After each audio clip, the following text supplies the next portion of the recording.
All right, we're going to go ahead and get started. Thanks everyone for joining. My name is Skip Everling. I'm here with Kalina. Today we're going to be talking about AI-powered insurance agents. We're going to go through some real-world use cases for insurance professionals. So if you are working in any domain in insurance, you'll hopefully find this very interesting and relevant to your work. The first thing I want to mention, just a little bit about Kalina. We are the AI quality company. We work with all of the companies that you see here, various sizes, small businesses all the way up to enterprises.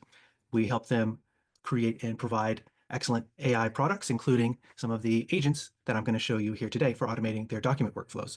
I'm very happy to have these customers with us. We also hosted our first conference last year. This is the AI Quality Conference, AIQCon. Had a great participation, a lot of attendees, you can see here in the photo, some great technology partners, some great regulatory partners. And one of the reasons I bring this up is that we have a lot of great talks. So if you are somebody who is interested in quality AI systems or implementing AI for your business, you can go ahead and check out some of the talks, the content at aiqualityconference.com, or you can go to Kalina's page on YouTube. Just go to YouTube and search for Kalina, and we have a lot of great talks there that you can check out. The agenda for today, first thing is I'll mention just a little bit about how AI agents are really revolutionizing the insurance workflow process. The automation these days is dramatic improvements over a manual process, and even dramatic improvements over what to now has been the standard for automation. This current generation of AI is really a whole new level. After that, it's mostly going to be demos. I'm going to give you live demos of actually creating an agent. We'll go through the whole creation process live so you can see exactly how it's done and think about how you might implement this for yourself in your own organization. First off, I'm going to go through a demo of claims intake and validation. So we're going to automate the extraction and validation of key data from any document. I'll show a couple of examples of claims. The second demo, I'll show one that specifically includes photo evidence to give you a sense for how these models can handle more than just text documentation. They can also handle multimodal video, audio, and image content. Then I'll show you an example of loss run analysis. So these agents can handle loss runs from any carrier. It's common to have these in all different kinds of formats. The carriers all use their own different way of structuring things, and that's no problem for these AI agents. I'm going to show that off for you. And then depending on how much time we have at the end, I'm going to go through a few more examples. Policy comparison, so comparing two similar policies or an updated policy against a previous policy to see changes at glance very quickly. Things like underwriting support, so doing an analysis of risk or of other things related to underwriting, and some other use cases depending on how much time we have. There'll be time for Q&A anytime you have Q&A. If we have time at the end, we might go through some live, but you don't have to wait for that. You can actually drop your question into the Q&A widget here in Zoom anytime. And we actually have a couple of Kalina people here in the background who are standing by to answer your questions. So if anything gets you thinking while you're watching this, you're wondering how things work or whether it can handle a particular use case that you have in mind, or a particular document type, or a particular integration that you have in mind, please drop that question in anytime. You don't have to wait, and we'll get that answered for you. Okay. So just to start, I just want to mention a little bit about, just to set the stage, I'm sure many of you are already familiar with this, so it won't take too long, but just the cost of processing things manually, just to put this in more quantitative terms here. The reality is that most claim data is what we call unstructured, meaning it's not in like a table format. It hasn't been processed. It's in these documents or scanned documents, these PDFs, photos, media. We consider all of this unstructured data because it has to be reviewed, often manually by a human, to extract information and to turn that into the structured output that you actually need to make a decision to move forward with a claim or to move into the next step of a claims process or whatever it is. And I pulled some statistics here. On average, it's about half an hour human touch time per claim packet, which adds up if you're working with high volume. And the manual cost, in particular, because of this, a human touch time required can be about $20 per claims packet. But when you automate that, this is going to be a key point here, it comes down dramatically, orders of magnitude of cost reduction and time reduction as well. So we're talking about going from 30 minutes to a minute and from $20 to less than $1 on the order of pennies. And the reason for that is that these AI systems are now so efficient and so capable of handling things at a human equivalent level that you can start to hand off some of these more manual, repetitive tasks to these automated systems, and that'll free up your human resources to allow you to think about strategic thinking or to move forward with decision making or to simply handle a higher volume. Whatever it is, it frees up a lot of time and cost so that you can focus on other things. There's a couple of links here. I'll share these slides after the talk if you want to check out some of this information. But this is just to set the stage for why this is such a big change for the insurance industry. I'm sure a lot of this isn't necessarily new to you, but to hammer home, it's going to be orders of magnitude of improvement.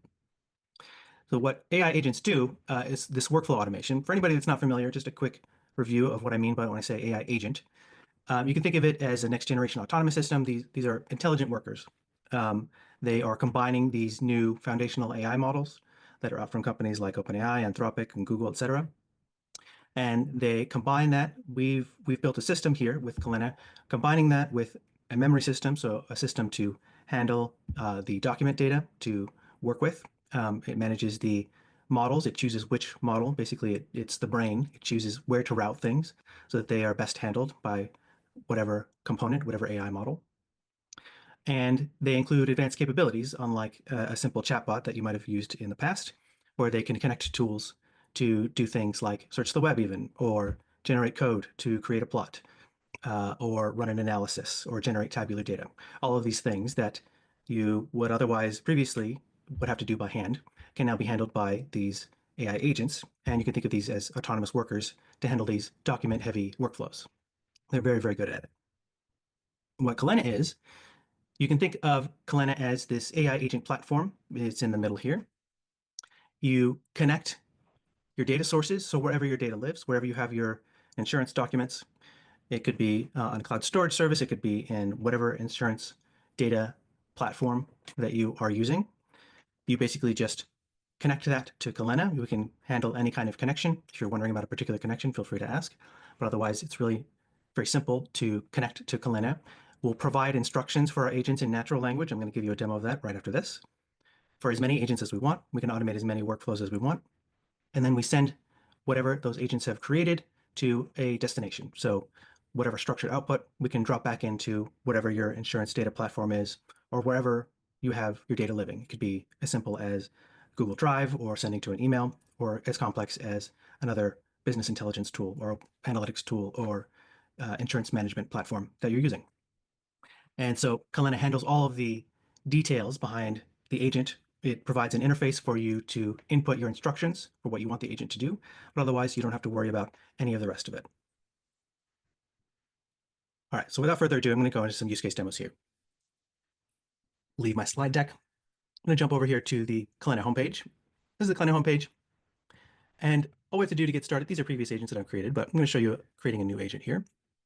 When we're creating a new agent, you just give it a high-level objective. What do you want the agent to do? And for this first demo, we're going to create one to handle claims processing. And we could give it instructions here, but we actually have a template here already for insurance claims processing. So the objective that it'll give it is shown here below. I want it to screen for inconsistencies in insurance claim documents. So when I click that, it'll take us to this agent creation screen. We can see now that this objective has been set. This objective will be used by the agent. It's not just a description for us, it's actually instructions for the underlying model so that it'll use this knowledge to help us create its own instructions, which I'll show you in a minute. And the process for creating these agents is very simple. You just upload an example set of documents. We'll provide instructions for that example, and then forever after, anytime it gets a new set of documents, it'll run through those instructions. So the process that I'm going to show you right now is one time. You do it at the beginning. You might come back and tweak things later on, but otherwise, you don't have to do this every time. This is an initial effort that then is automated forever after.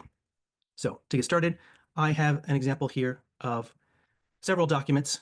I'm going to upload those here. We support a wide variety of files, most document types, images, audio, etc. I'll click submit.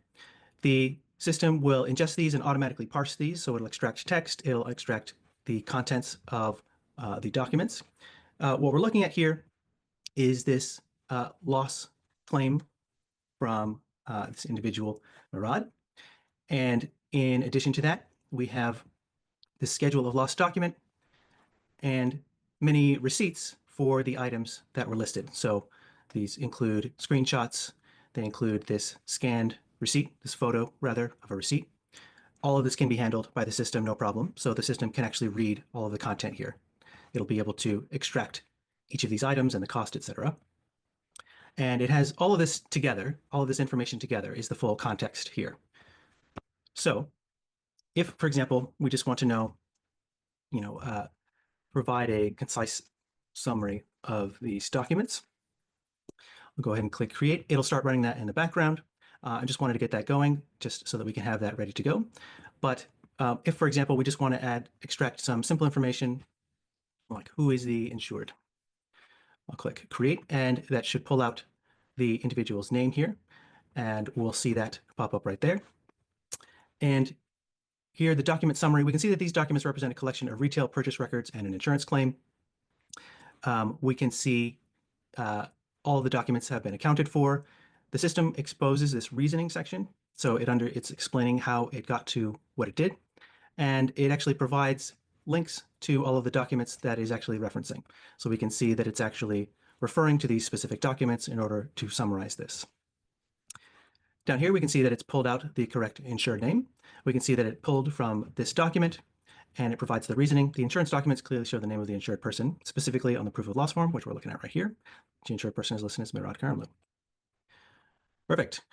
So these are examples of ways you can start to quickly interact with this. These are just illustrations, but let's say you, on a practical level, you just want a summary of what we're looking at here. So what I want it to do is extract a table with a summary of the insurance claim. And I want it to, I'm going to click preview. The difference between preview and create is that create will just start to run it automatically. What preview is doing is every time we click either preview or create, this Kalena will rewrite the prompt. It'll rewrite these instructions here to optimize it based on the instructions that we gave it and based on the knowledge of the context and the AI model that we're using under the hood. So we can see here that it actually rewrote this, understanding that we want things like claim number, policy number, date of loss, type of loss, etc. This looks good to me. If I wanted to edit that, I could do that right here. If I wanted to change these columns, that's great. But we can see that it's chosen for itself that it wants to extract a table based on my simple instructions. So I'm just going to go ahead and click create for that, and it'll get started. If we want to, let's say we want to get information about a particular segment. So for example, we want to do the schedule of loss. Where's the schedule of loss here? If we wanted something like this, we could say extract the details from the schedule of loss document. Go ahead and click that. Here we can see the insurance claim summary. It's decided to format it this way. What I want it actually though is I want this to be formatted just a little bit differently. So what all you have to do when you want things to be a little different is you can either edit extraction, which means edit this information directly. We could change the prompt directly, but it's actually much easier to just say suggest improvement. And suggest improvement, we're coming back to, again, this idea that you're just using natural language. You don't really have to think too hard about the technical details about how it's going to interpret what you're thinking. You can just use natural language just as if you're talking to a coworker. So what I want it to do actually is have a table that's structured a little bit differently. I want it to structure using the following columns. And I'm just going to say I want a component column and a details column. That way it will restructure this in a way that I prefer. When I click continue, it'll rewrite its prompt incorporating this feedback. So it'll rewrite these instructions here using this. Now we can see that it's understood this, it's reformatted it. That's exactly what I want. I'll go ahead and click update. And now in just a moment, we'll get this updated in the way that I prefer. Down here, this schedule of loss details, this is, it understands the contents here of this schedule of loss document. It's interpreted that and put that in here. So we can see that all I did was say, get the schedule of loss, and it knows exactly the kind of thing that we want there. I'll go ahead and click create, and it'll start running on that. And we can see here, this is the previous one that I just did. Now we have a very easy to view summary of this claim. And this includes all the information across all of the documents that is most relevant. If we wanted to add anything or remove anything or focus on anything, it's very simple to do. We just click that suggest improvement button and we can customize this however we like. So very quickly, we're starting to extract the information that we want. And you can see that it really only takes on the order of seconds to extract information from these documents. And over here, we're building up this report view. So what I've been showing you so far is the editor view, which is where we're giving these instructions. Every time we say add extraction, it's saying, here's a new set of instructions that I want you to include the output in the report. The report is effectively what you're going to get at the end. So here I put the document summary at the top, the insured name, the insurance claim summary. Here are the schedule of loss details. So we can actually see now every item, where it was purchased, when, the original cost, the replacement cost. We're seeing the source for each of these items as well. So we know exactly where it pulled from. And if we want, we can include the reasoning. So if we want to know exactly how this information was sourced, we can choose to include the citations as well as the reasoning statements. That can be useful when you want to go in and verify how the information was obtained. But otherwise, if you are once you have worked with the system enough to trust it, which just takes some double checking initially, but otherwise, what we actually do is provide these confidence scores here. And if the confidence is high, that means that there's very good reason to believe that there is evidence for the output. And we have a lot of internal quality checks such that if there's any reason to doubt that the information is not present, or if there was some kind of interpolation or guessing necessary, then this confidence will drop down to medium or low if there's no evidence at all. And that means that while there is a possible answer here, there is reason to follow up on that. And so this enables you to very quickly focus on whatever needs further digging, and otherwise you can simply trust and move on and work with whatever report that you've got. And the idea is that we've optimized all kinds of factors in the system to yield high confidence results the vast majority of the time, assuming that all of the evidence is actually present in the document set, so you don't have to worry about it. Again, very big time savings there. These reports can be document types, so PDF or a docx or a spreadsheet if you want it in a structured output format. We can also have this automatically deposited in whatever your integrated insurance document management system is, your insurance data system. Another type of interesting extraction here. So we're not just extracting information. This is called an extraction, but there's intelligence applied on top of this. And the way that I want to illustrate that is, let's say one of the things that, in general for claims, one of the most important things is to evaluate fraud risk. Obviously, this is a big issue. Catching fraud affects the bottom line very directly. And so what I wanted to do is analyze the entire set of documents for fraud risk and classify according to low, medium, or high risk. I'm going to click preview because I want to show you how it's going to interpret this, understanding the context of fraud and fraud evaluation. So here, it's rewritten this into a much more substantial prompt, understanding that these are fraud risk indicators. And this way, when it's providing one of these classifications, so now it's going to give one of these three possible answers as a classification type output here, it'll have each of these as factors. So I'll go ahead and run that, and we'll see that come out. Another example of this type of classification, let's say you want to assess whether there's subrogation potential, so whether you can reclaim the amount from another at-fault party. So I'm going to actually give it a larger prompt here just to illustrate how we can give it very specific instructions. So if I want this particular consideration, I have something specific in mind based on my company's policy, where this is exactly the considerations that I want. We can provide that directly, and that's no problem. The system will take that and will do a subrogation analysis effectively and classify again with these potential classes. We can see that we got a result here for this fraud risk. And this is where the reasoning becomes in particularly handy here. We see that it's tested as low risk, and we can see exactly why. And it goes through each of the factors that we provided in the instructions. Purchase documentations, it says that most items have verifiable receipts. Timeline consistency, all of the dates line up as they should. Addresses are consistent. The items and the prices are reasonable according to what the world knowledge effectively of this AI model. It knows what's reasonable and what's out of range or out of bounds or what's otherwise worth focusing on. It has the ability to look for things like documentation authenticity, and it combines all of these things to come up with a classification. So in this case, it decided that this was low risk. And because this example is actually from one of my coworkers, I can vouch that that is true. There was no fraud involved. This is a well reasoned analysis here. And we can see that there is actually some potential here for subrogation, but that the confidence is medium, meaning that there is potentially more to dig into here, that there isn't necessarily a full complete analysis ready here, but that there's some potential. And we can see how it reached that. And so you can basically, the idea that I'm highlighting here is that you can start to incorporate this intelligent behavior in addition to simply extracting and processing information.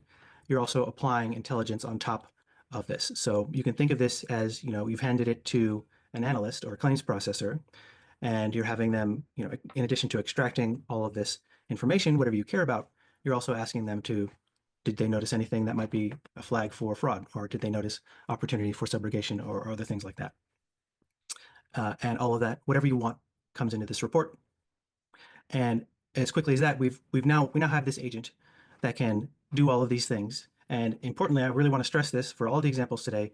It will do this every time we upload a new document. You don't have to provide these instructions every time you want to process a new document. Anytime we provide a new document here, it will start to run through this. So here is, here, each row represents a document that we've dropped in, a document set. This is the one that we were just looking at. If we wanted to add in a new one, all we would have to do, I'm just going to drop in the same example just because it's simple. And what will happen here is that it's going to treat this as a new example, essentially a new claim. And we can see that it's automatically starting to run each of these extractions. It's running each of these instructions again on this new document set. And for automation purposes, we have connectors. Connections effectively are a data source. So wherever your data is coming in, the inputs and the outputs. For sources, let's say we want to have it connected to our cloud storage location or wherever we have our files coming in. We can simply say, monitor this location. In this case, I've got it connected to my Google Drive. So I'm going to say, monitor this location here I'm just going to say monitor my data room. Choose that. And now anytime anything comes in there, it'll be processed by the agent and it'll drop it in a destination. I could drop it in any of these locations. So it could be back into the same tool, back into the same location, or to another location, or you can use what's called a webhook, meaning you could have it sent effectively anywhere to any system using a web call. And it's just as simple as that to enable the automation. Basically, we're providing these instructions in natural language and we're saying, okay, now plug into this source and plug into this destination. And now you've got this automation going, just as easy as that. To further illustrate this claims processing, I want to show you an example of using evaluating another claim using photo evidence. So to illustrate the multimodal capabilities here, I'm creating a new agent again. In this case, what I want to take a look at is this property damage claim. This, I'll show you the documents here, but it includes a set of these JPEG images in addition to a couple of PDF documents. So we're just uploading all of this together. You don't have to worry about separating your document types or anything like that. It includes this policy document. It includes this repair estimate document, which includes things like the rooms in the property and an itemized description of everything that the repair contractor did and financial information about each of those items. This is a pretty substantial document. There's quite a lot of information here. There's a lot to go through. There's a lot to summarize. There's a lot of calculations that would be required to be held by hand. And this is all supported. So each of these rooms that's described here, we also have photos that go along with this claim. So we can see here photos of the damage and the repairs that were done. And we can see also afterwards. So this is post-repair, so that we can evaluate whether the claims information, the repairs, is actually confirmed by the evidence. So just to illustrate very quickly, let's say, just as a basic example, what is the property address? That's a very simple one, just to get a simple extraction going. But for these insurance things, very common question is, what's the type of loss? Very simple question. Again, these are just simple extractions just to get started here, just to have that information up top. But what is more interesting here is that we can do things like for each room mentioned in the repair, extract the room name and list all the repair items. And I want to make sure that it's going to extract what I care about. Let's click preview just to make sure that this is going to intelligently understand. And it's going to look for sections that describe work in specific rooms. Great. I'll go ahead and click create. And while that's working, what I want to do is, for importantly, the policy, we want to make sure that these repairs that are being done are actually covered under this policy, because if they're not, then obviously we're not going to cover it. So this is a high-level piece of information that we want to know. So I'm going to ask it to tell me, true or false, based on the policy coverage and the type of loss, determine if the repairs described are covered by the insurance policy. Go ahead and click create. While that's running, I'm just going to jump back up here. Now we can see for the room repairs, we can see basically a summary description of the repairs that were done. We don't have to look through all of this information to, try and assess what all of this means. And this could have been from any contractor in any format using whatever terminology, assuming it all fits under the generally understood model that insurance operates under, then this will be perfectly understood by the model. So the formatting doesn't matter at all. It's not specific to this format. We could drop in a different looking contractor form and it would still be able to extract this information. And if we wanted to, enrich this, I could say include like square footage for each room. And it will update its prompt. It should add a new column here in addition to repair items to include square footage. We can see that it's done that. Looks great. Go ahead and click update. There we go. Coverage verification, we can see that it's evaluated it as true. We have the reasoning here. We have high confidence. We have a citation. We can see that it's looked at the personal insurance policy and it's compared that to the repair estimate and it's decided that this is covered. We can see why. And let's say we want to, specifically compare the photos in the repair estimate to look for consistency. And in this way, rather than us having to manually go through what could be, dozens or hundreds of photos or even videos, which we could effectively sample into hundreds of photos, we can have the system do an analysis. So now it's going to take a look at all these photos and answer each of these questions, such as, are there visible damages not included in the estimate or vice versa? Are the room locations consistent? Things to help check for fraud, to help check for thoroughness, to help check for consistency. And again, we're building up this report very quickly. We can have it in whatever format we'd like. And anytime we drop in a new set of documents, it'll run through this process and we'll have a report that we can then use downstream. Same thing if we wanted to add connections here. It would be very simple. We just drop that in. We can see here that we now have this output saying that yes, the photos do match the repair estimate, and we can see exactly why. If we wanted to follow up on any of that, we can of course do that ourselves, and we can see the documents that it referred to. So these have been examples of insurance claims processing, and this can massively accelerate handling these claims, and you can handle a huge variety of formats, multimodal content, meaning we can handle images just as well as text. We can handle scanned documents, could be photos that are taken in the field, whatever it is, these are all capably handled by these AI models. Now let's say we want to take a look at, I want to do an example of loss run analysis. So say you're thinking beyond one claim and you're thinking about the history of claims for a particular property. Loss runs, they are, let's give the agent instructions here first. I want it to do analyze loss runs. It'll kind of optimize this instructions. Now we'll see extract and analyze insurance loss runs to identify claim patterns and risk trends. That's exactly what I'm looking for here. I'm going to go ahead and give it this example set that I have here. This actually, I'm just going to choose this one first. This is just an example of a loss run from AIG. We can see here that it includes, this is pretty small here, let me zoom in. Basically a set of tables with claims information, one per row, various details. And this is particular to AIG in this case, but it could be any format, that's no problem. And let's say that we want to extract claims details here. So first thing I want to know is extract all claims details. should be able to handle that perfectly capably, but let's see, make sure that it's understanding the full context here. I'm going to have it rewrite the prompt, and now it understands what I mean by claims details. Now it's extracting claim number, status, loss description, loss date, etc. And it understands this based on the objective that we gave it, its world knowledge, but also it's already processed this document, meaning it's already looked through this document. As soon as we uploaded it, it's looked through it. It understands what it's looking at and understands that it contains this kind of information, and it's going to extract that for us, which is perfect. That's what I want. We're ready to go. I also want to understand what are the, let's see, let's see where the policy information is. Great. Okay. What are the policy details? We have some of the policies listed up at the top there. That's something that we could do. And I want to know, just are there any outstanding claims? And this should actually come out as just a number. So if we just have, we want specific values. Actually, this is set to true, false, and that's not quite what I want.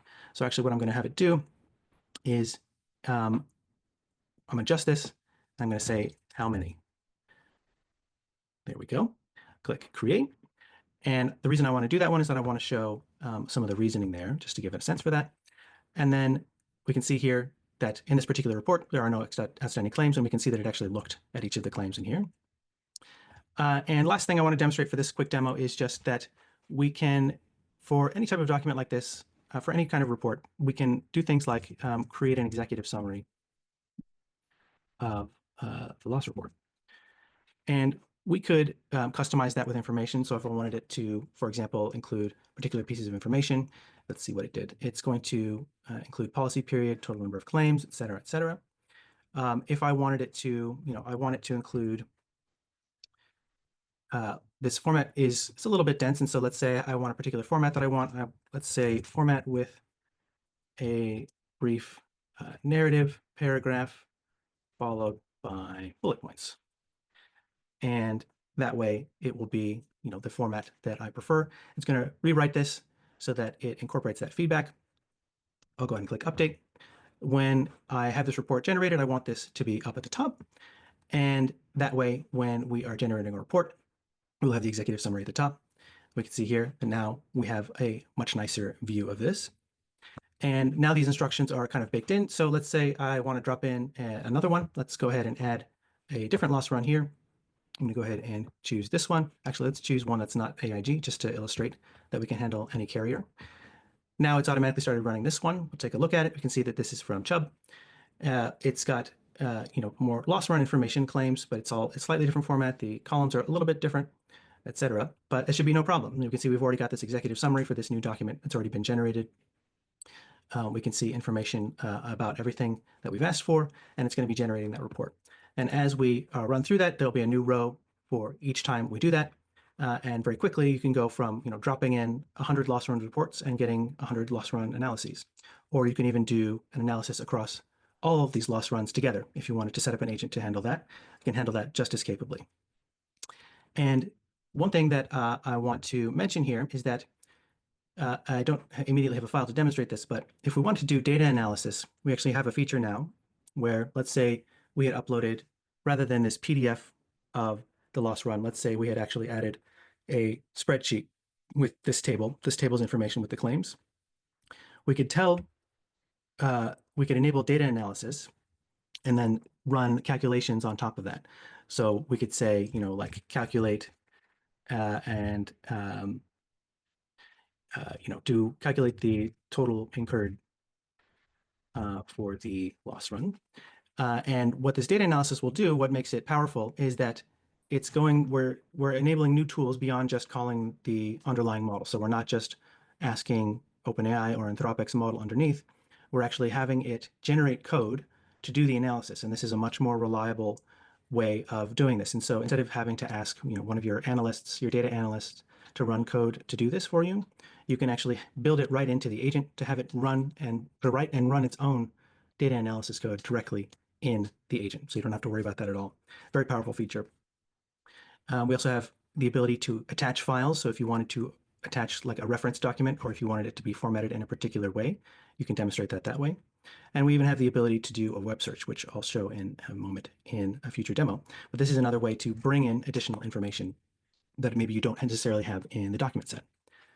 While I'm talking about this data analysis and code generation, the last major feature that I haven't demonstrated yet is the dashboard. And for a dashboard, it's very simple. It's, again, you're just using natural language to specify what you want. This is just a name for the dashboard. But when you want to say generate a chart, for example, let's say I want to know, what is the distribution of claims types or something like that. What it'll do is it'll generate its own code and then write code to generate a plot and then display that plot. And you can build that up in these dashboards. You can have as many as you want. I'm going to jump forward and show one that's already been created just to make it a little bit quicker here. So here I've already got a dashboard set up. This is still loss run analysis. But we can see things like now we're taking a look at total amount incurred and cause of injury and claims by cause. This is kind of what I was asking for previously. And we can take a look and see how the prompt basically is to have it write a script. Let me see where this is here. So it'll write a script to extract the distribution of claims. You don't have to know how to write the code or to adjust the code. This will handle it on your behalf. And this was generated by that code on the fly. So the code to generate this was written by the agent and executed by the agent. This isn't something that was pre-built at all. It was generated based on your custom instructions. And so in this way, you can start to get these intelligence level view, this dashboard level view of whatever your agents are working with across the entire set of everything that the agent has done. It could be thousands of documents, thousands of processes, and get a high level view that, and then all this information could also then be extracted and used for downstream analysis. And so that's the dashboard feature. And you can have as many dashboards as you want. In this case, you kind of set this up to do claims analysis, but this could be fully customized. Great. So the last couple of things that I want to demonstrate, actually, let me go back to my own here. If we want to, for example, take a look at comparing policies. So I want to compare policy documents. And this is relevant, let's say, when you have a new policy updating a recent policy, and it's largely the same, 100 pages, and 99% of it is the same, but there are very specific word changes or very specific clause changes that you have to meticulously go and find and extract and pull out. If that hasn't been done for you, that takes a lot of time and effort, and the things are easily missed.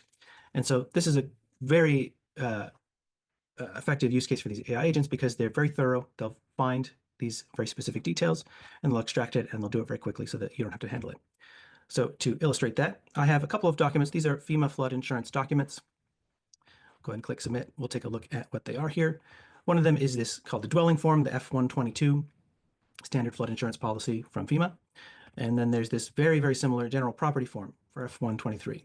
So they're both flood insurance policies, but one is very slightly different under this technical definition of dwelling, whereas this is general property. So there's quite a lot of overlap.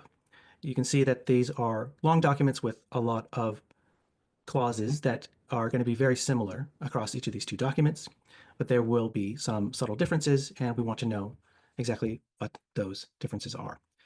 So first thing is I want just so I can explain what we're looking at, write a concise one-sentence summary of the documents. We get that going.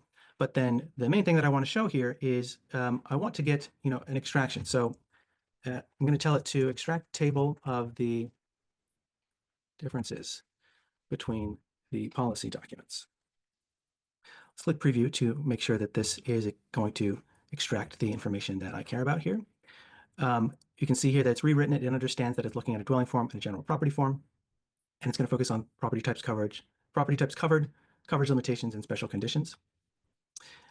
We can see that it's going to structure that as a table. That's great. Let's go ahead and do that, and we can see that what we're going to end up with here. And we can see that these documents are standardized flood insurance policy forms issued by FEMA. They establish the terms, conditions, and coverage details for properties under the National Flood Insurance Program. And if we want to know things like what are the key policy facts, if this is a new document, for example, and we want to very quickly understand a new policy, then that's something that's very easy to do. And actually, one way we can use this web search is, are these policies the most recent? currently used policies. So we can see that these are from 2021, and it's possible that there has been a new version of this issued. It's possible that these are the current effective policies right now, but there's a chance that it isn't, and we can actually search the web for additional information in that way. Let's take a look at this policy comparison. We can see here that we've got the feature and the policy comparison is showing us what the dwelling form has for that feature and what the general property form has.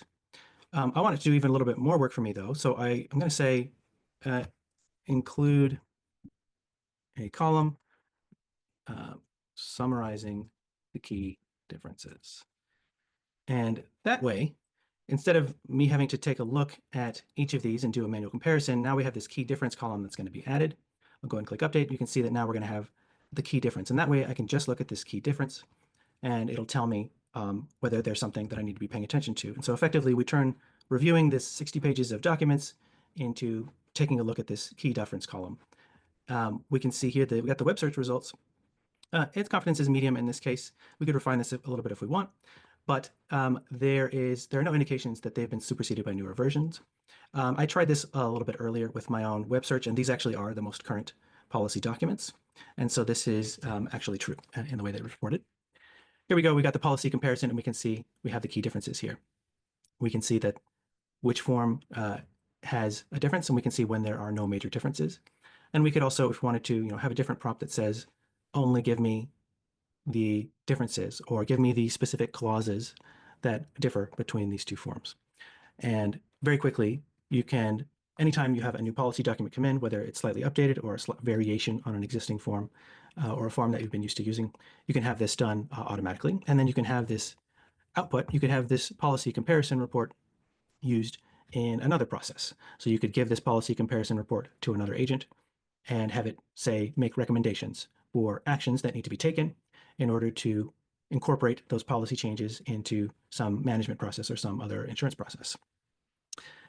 And again, this is another example of one of the many document workflows that can be automated here. There's all kinds of different use cases. There's this high level of intelligence that can be applied. You're not just extracting information, but you're applying intelligence and processing on top of that information so that you get what you want in a structured format that you like. That can then be automatically deposited somewhere, including given to another agent to do another level of processing. And all of this is taking care of the otherwise manual work that would take away from your human time, your valuable time, your thinking time, your strategic thinking time, or whatever other tasks are higher value. It's getting you to those much faster and offloading this important but lower time value work for a human to these AI agents, which will run 24/7. They don't get tired.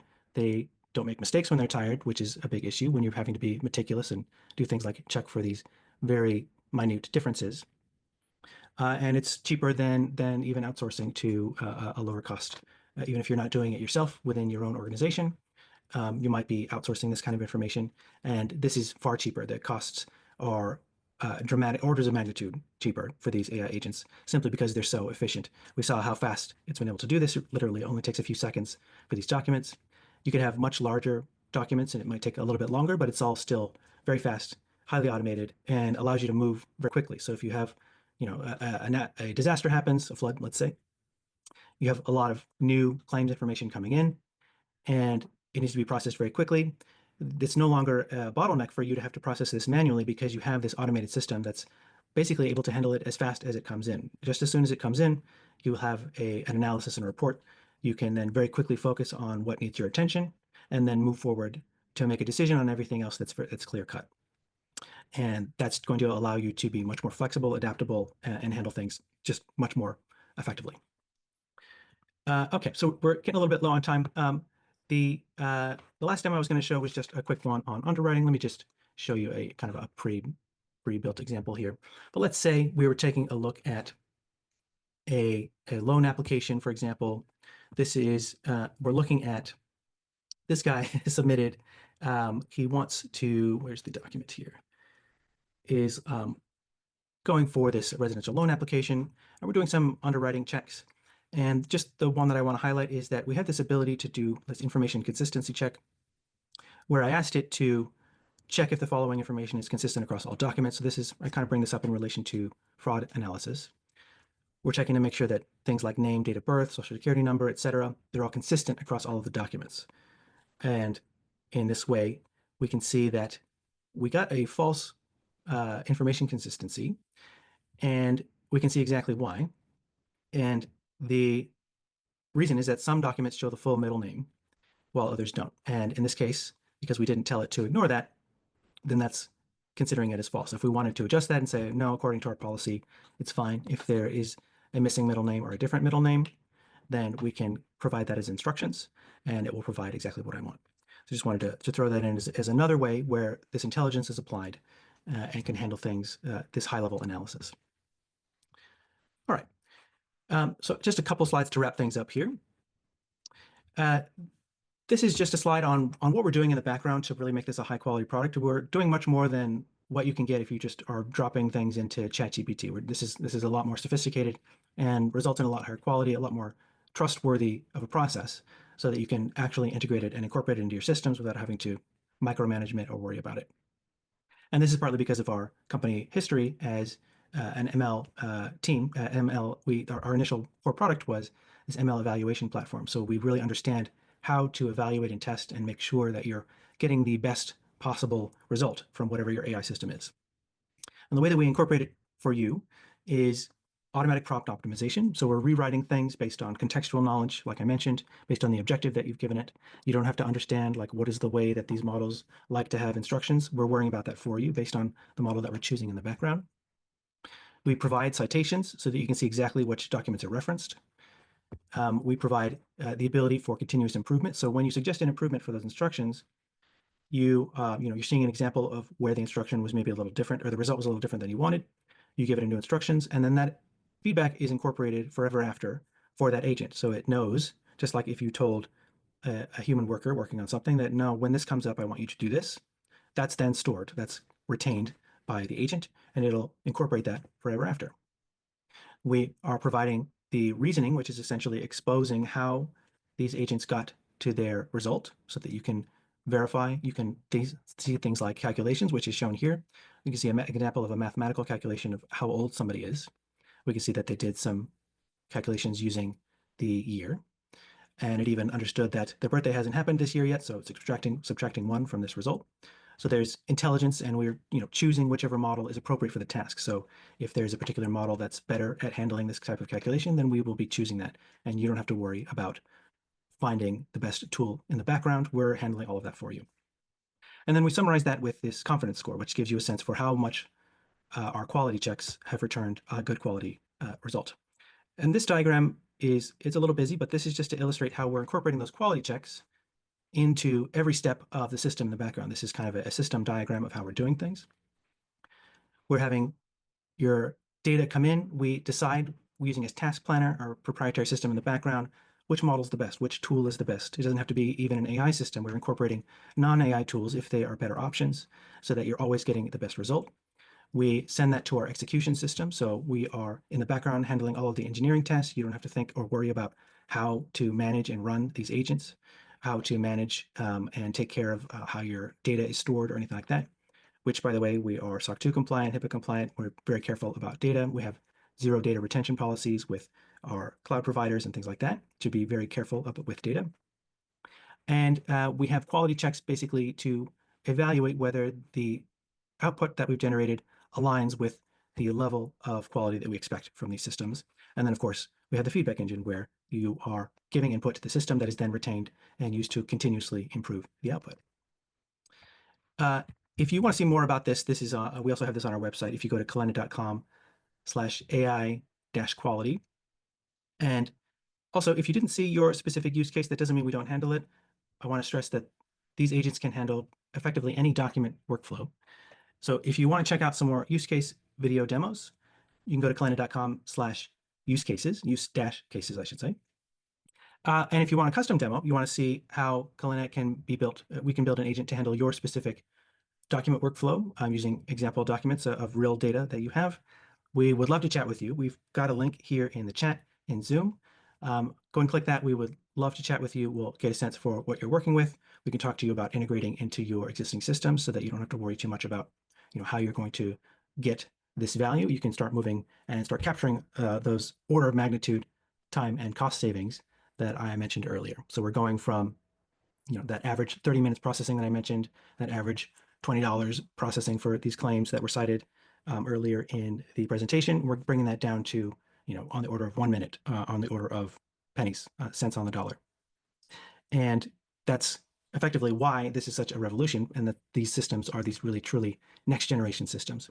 So again, if you want to check this out for yourself, please reach out via the link in the chat and check out our webpage if you want more details about how we're building our systems or the use cases that we handle. All right. Thank you very much for watching this. I hope you got some value out of it, and hopefully see you at the next webinar.